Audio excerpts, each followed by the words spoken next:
एक बार की बात है, राजा बलि समय बिताने के लिए एकांत स्थान पर गधे के रूप में छिपे हुए थे।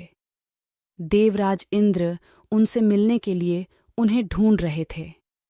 एक दिन इंद्र ने उन्हें खोज निकाला और उनके छिपने का कारण जानकर उन्हें काल का महत्व बताया, साथ ही उन्हें तत्वज्ञान का बोध कराया। तभी राजा बलि के शरीर से एक दिव्य रूपात्मा स्त्री निकली।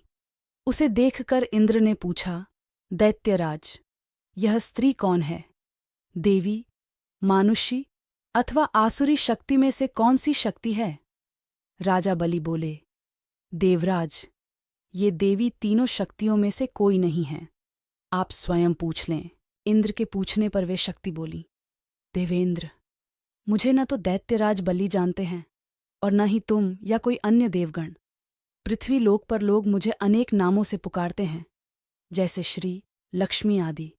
इंद्र बोले, देवी, आप इतने समय से राजा बलि के पास हैं, लेकिन ऐसा क्या कारण है कि आप इन्हें छोड़कर मेरी ओर आ रही हैं? लक्ष्मी बोली, देवेंद्र, मुझे मेरे स्थान से कोई भी हटा या डिगा नहीं सकता है। मैं सभी के पास काल के अनुसार आती जाती रहती हूँ। जैसा काल का प्रभाव होता है, मैं उतने ही समय तक उसके पास रहती हूँ। अर्थात मैं समयानुसार एक को छोड़कर दूसरे के पास निवास करती हूँ। इंद्र बोले, देवी, आप असुरों के यहाँ निवास क्यों नहीं करती?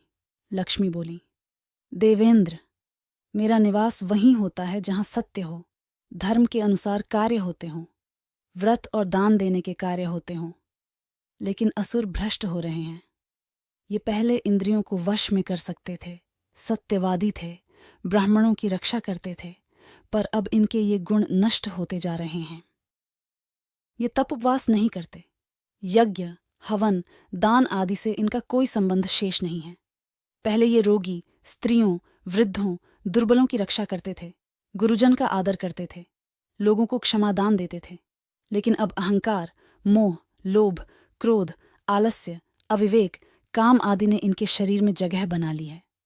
ये लोग पशु तो पाल लेते हैं, लेकिन उन्हें चारा नहीं खिलाते, उनका पूरा दूध निकाल लेते हैं और पशुओं के बच्चे भूख से चीत्कारते हुए मर जाते हैं।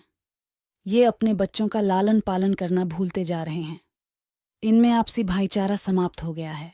लूट, खसोट, हत्या, व्यभिचार, कलह, स्त्रियों की पतिव्रता नष्ट करना ही इनका धर्म हो गया है। सूर्योदय के बाद तक सोने के कारण स्नान ध्यान से ये विमुख होते जा रहे हैं, इसलिए मेरा मन इनसे उच्छट गया।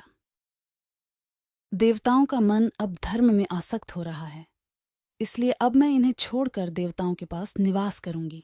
मेरे साथ श्रद्धा, आशा, क्षमा, जया, शांति, संतति, धृति और विजति, ये 8 देवियां भी निवास करेंगी। देवेंद्र, अब आपको ज्ञात हो गया होगा कि मैंने इन्हें क्यों छोड़ा है। साथ ही आपको इनके अवगुणों का भी ज्ञान हो गया होगा। तब इंद्र ने लक्ष्मी को प्रणाम किया और उन्हें आदर सहित स्वर्ग ले गए।